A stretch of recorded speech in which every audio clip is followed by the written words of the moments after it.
Yes, indeedy, folks. It's the Beer Drinker's Guide to the Great Wahoo!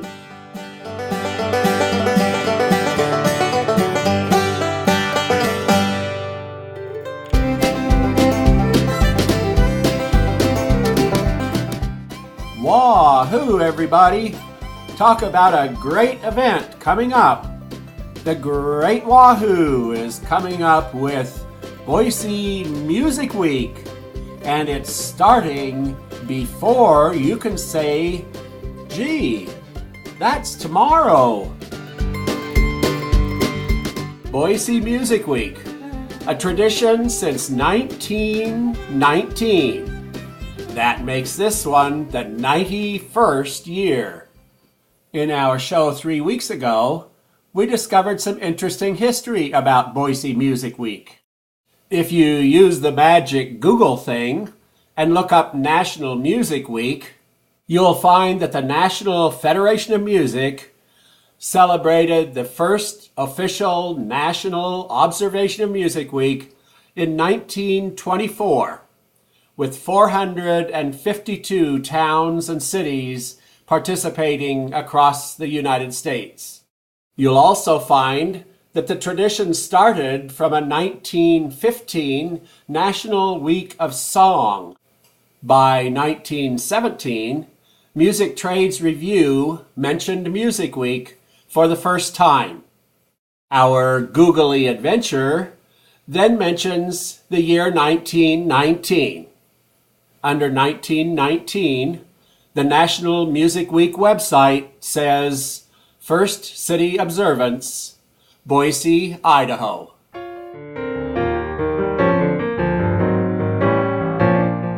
For more fascinating history on Boise Music Week, might I suggest you check out the Beer Drinker's Guide to the Great Wahoo, number 101, first aired April 8th, 2010.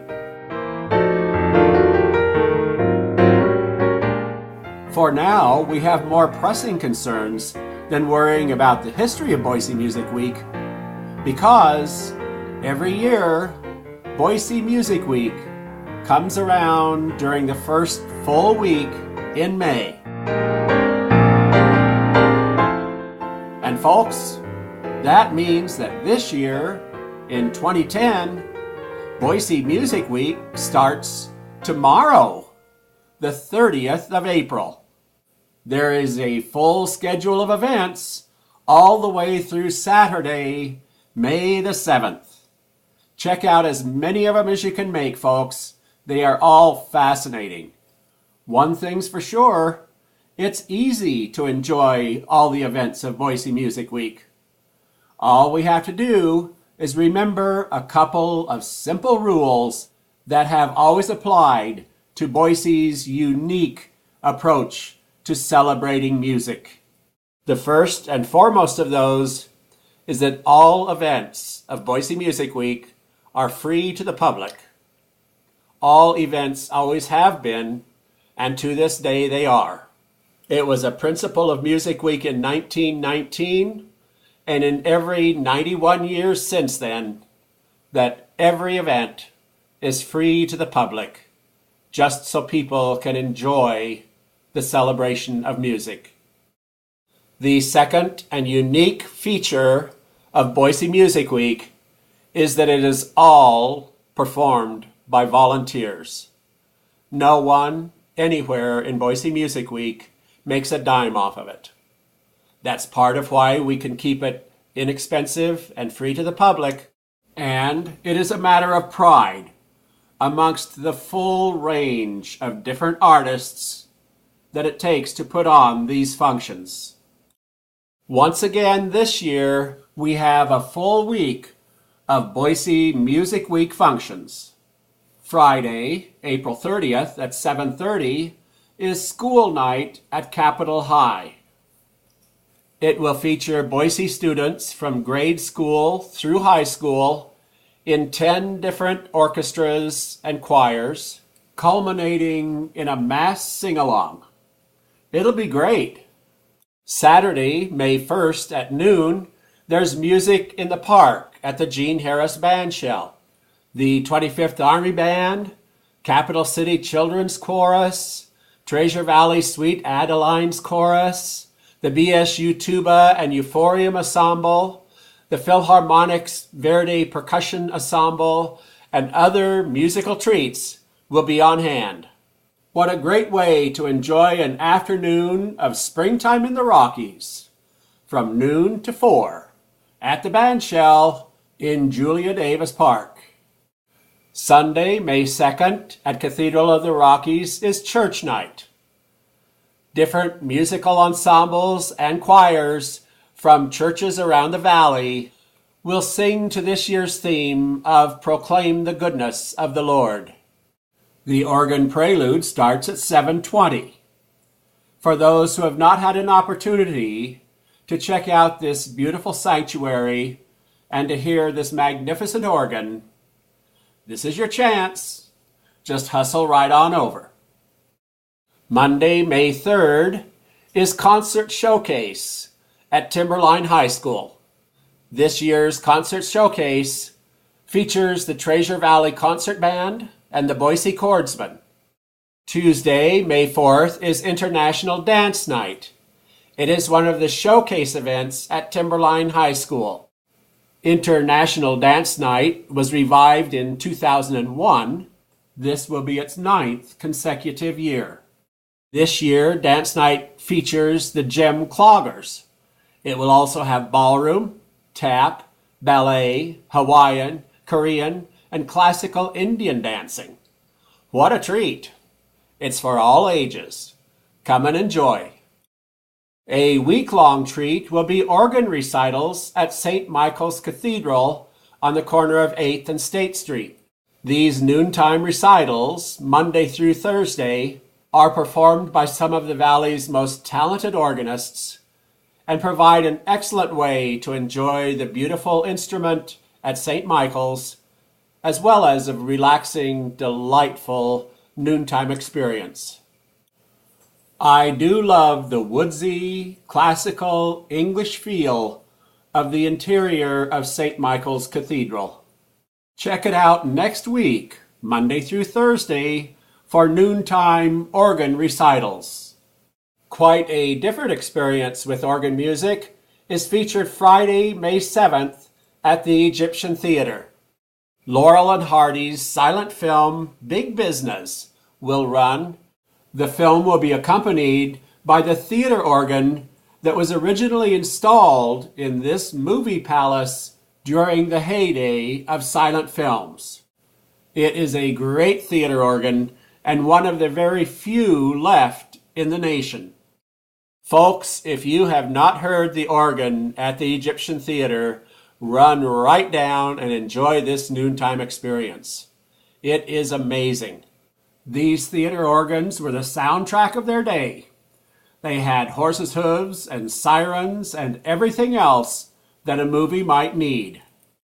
I also cannot recommend enough the experience of watching a silent film. They are much more interesting than I thought they would be. There's a reason our grandmammies and our grandpappies plunked down so many nickels to go see movies that didn't even have any sound. I know I'm going to be at the Egyptian Theater on Friday, May 7th at noon for this great musical and film experience. Over the years, Boise Music Week has added and dropped different events, of course. And in 1959, they began a new tradition. That tradition was the production of Broadway musicals.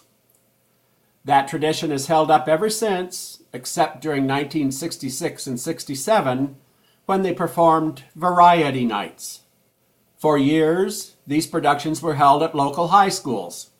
However, ever since the building of the Morrison Center, these productions have been held at the Morrison Center thanks to the very enthusiastic support of Velma Morrison and the Harry W. Morrison Foundation.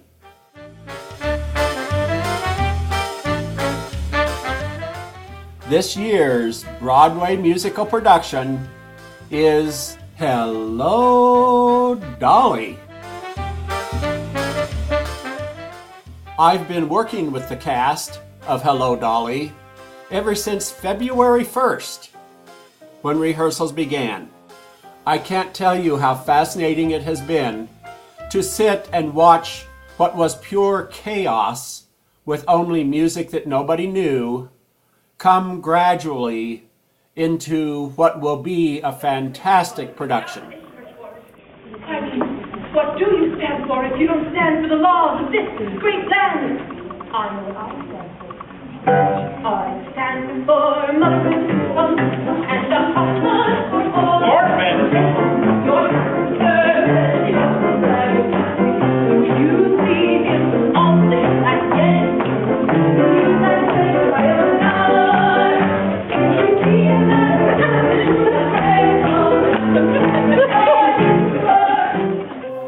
Once again, I can't resist showing just a little bit of this. Folks, when we have the lighting and the sets, the costumes, the orchestra, and a couple more weeks of rehearsals, what you see here is just going to be great.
And that, folks, as rough as it looks, is what it takes to put on a Broadway musical. The Boise Music Week production of Hello, Dolly in 2010 shows Wednesday through Saturday, May 5th through the 8th. There are 2 performances on Saturday. One is a special matinee at 2 o'clock for area senior citizens. All other performances from May 5th, Wednesday, through Saturday the 8th are at 7:30. It's true, all Boise Music Week productions and events are free to the public. However, to keep the mobs somewhat under control, there are a couple of venues that do require tickets. These free tickets include both events at Timberline High and the production of Hello, Dolly. Now, Music Week starts tomorrow, and I must admit, the chance to pick up your free tickets has passed. But don't let that stop you. No ticket, no problem. You might not get the seat you want, and if there are 6 of you, you might not sit together. But just show up at the event and see if you can get in. In all the years that people have been doing Boise Music Week, the volunteers don't remember ever turning anyone away. Now, if you want to get into Hello, Dolly, it might be best to come on Wednesday or Thursday instead of Friday or Saturday. Also, a word to the wise for you folks who already have tickets. 15 minutes before curtain at 7:30, if people are not there who have tickets, the seats are opened up for people who do not have tickets.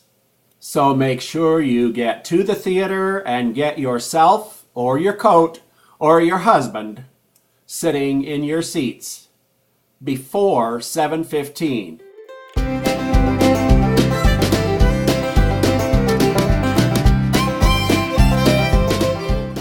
Boise Music Week. What a grand opportunity. What a celebration.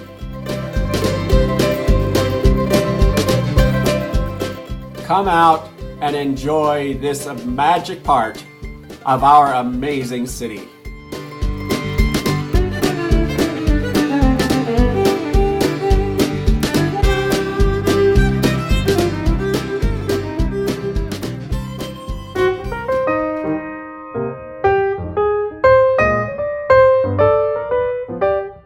In coming up with this story, I do want to give a special thanks to the great folks out at the Idaho State Historical Society. The Historical Society and the State Library are located in the History Center out on Penitentiary Road on the east end of Warm Springs Avenue.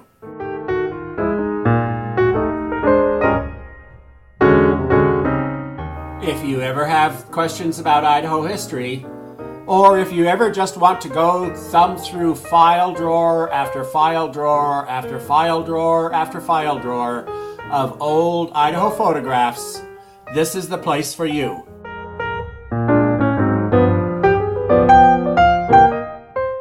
And don't even get me started on the microfilm libraries that cover all of the newspapers that have been published in Idaho since we started publishing newspapers.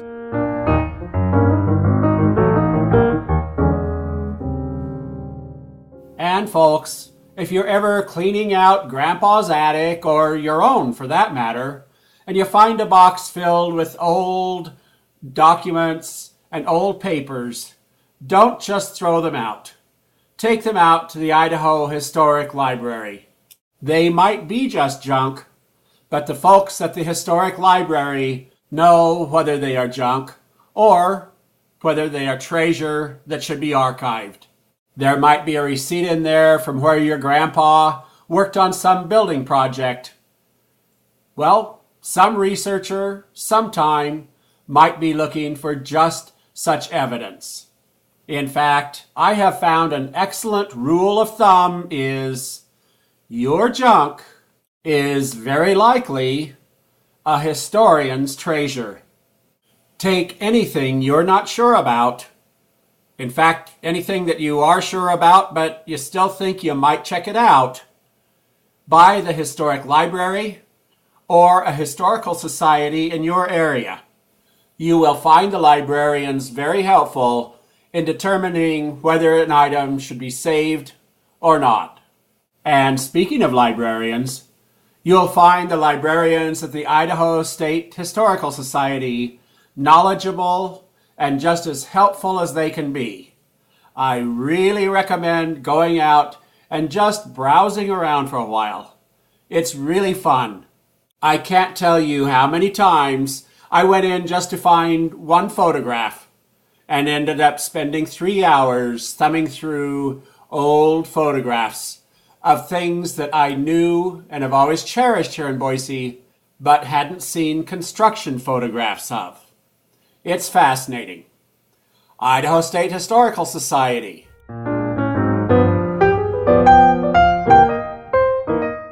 Thanks again for the historic documents I've used here on the Beer Drinker's Guide to the Great Wahoo.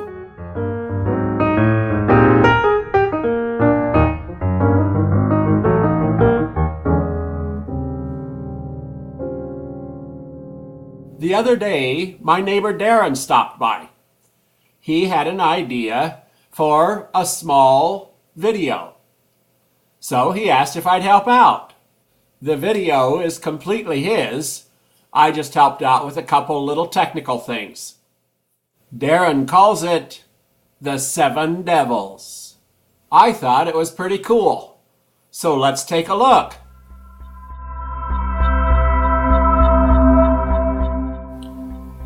Many North American native legends describe a race of giant gorilla men who inhabit the mountains of the Pacific Northwest. These monstrous beings are said to live in caves and only come out at night to carry people off who never return. The Box and Sasquatch are the names given to the creature by the Bella Coola and Salish tribes. Sho'anito means night people in the Wenatchee tribe. Stiaha, or stick shower Indians, is the name given to the creatures by the Yakima tribe because they would thrust sticks through openings of the teepee or shower sticks upon the belated traveler. Also known to throw rocks and sticks were the Sihitiks, described by the Cle-el-am Indians. Sihitiks were also known as mountain devils near Mount St. Helens. The Seven Devils Gorge, or Hell's Canyon of the Snake River, forms part of the boundary between Oregon and Idaho. On the Idaho side of the gorge, which is the deepest canyon on the North American continent, there are 7 high peaks standing in a semicircle. They are called the Seven Devil Mountains. The Nez Perce Indians have a legend called the Seven Devil Mountains. Long ago, 7 giant brothers lived in the Blue Mountains. The ancient people feared these brothers greatly because each year they traveled eastward devouring their children. But, with the help of Coyote and all the animals with claws, the 7 brothers were punished for their wickedness and changed into 7 mountains. Today, the mountain peaks are called the Seven Devils. The deep gorge at their feet is known as Hell's Canyon of the Snake River, and the copper ore scattered by the splashing of the 7 giants is still being mined in that area. So, thanks to the Nez Perce, the Box, Sasquatch, Choanito, Stioha, and the Sihitiks have been vanquished from our state. Or have they? Since the 1990s, 2 Idaho deputy sheriffs and 1 retired California Highway Patrol officer have witnessed a suspect fitting this description. Perhaps the Nez Perce did not turn all the monsters into mountains. How could I trust again? All I know was how it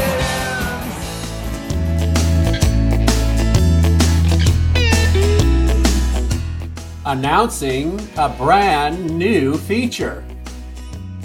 Your beer drinking guide always has at least 2 topics on our discoveries of the Great Wahoo. And as he came upon the 100th show, he came to realize that he's covered a lot of topics.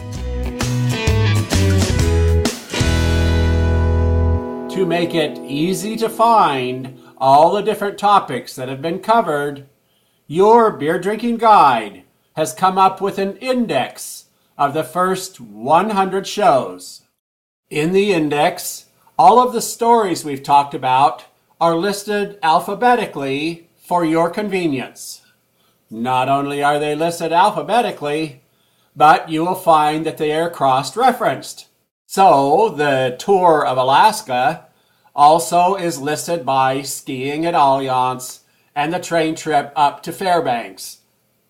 100 shows is pretty close to 2 full years of telling stories about the Great Wahoo. And now it is easy to go back and find the specific story that you might remember and know exactly what show to go find it on. These shows are all available by clicking on the links at my website, www.greatwahoo.com. What you see here is just one of the lists. This is the Curiosities shows that I have listed, but there are others, folks. The index includes 12 different travel shows, 14 different just funnin' around items, 8 personal stories from my times waiting tables and hitchhiking around the country and other adventures. It has all of my 72 plus jokes, which some might argue is a good reason not to check out the index. And there are over 170 listings for curiosities. Those little stories like the Antikythera mechanism, shipping half the bees in the United States to California to pollinate the almond crop, bringing a 2,000-year-old seed back to life, and what cotton has meant to humans through the years. Look for my index of the shows, alphabetically arranged for your convenience, at my website, www.greatwahoo.com. That's right, the Great Wahoo Indexed. We're starting with the first 100, but we'll be updating it as we go along. Check out www.greatwahoo.com. In the upper left-hand corner, click on Index. They had been married for years, and as couples often do, they had gotten kind of settled in with each other. Settled in and comfortable. But, as we all know, sometimes the most unexpected things come when you're the most comfortable and are least expecting them. One afternoon, Ermestine and Geraldo were sitting around reading in the living room. Just out of the blue, Geraldo turned to Ermestine and said, "If I were to die suddenly, I'd like you to just immediately sell all my possessions." "Well, my goodness," said Ermestine. "Why on earth, where did that come from? Why would you say a thing like that?"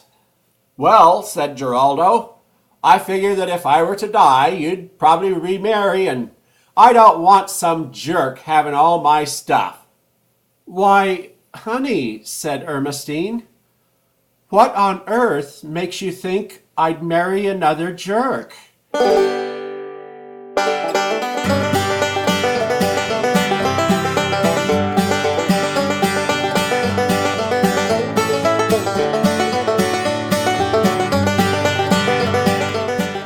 And that's this week's Beer Drinker's Guide to the Great Wahoo.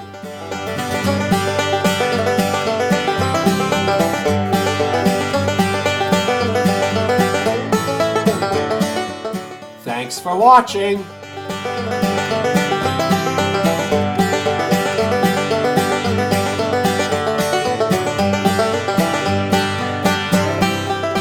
Hope to see you next week.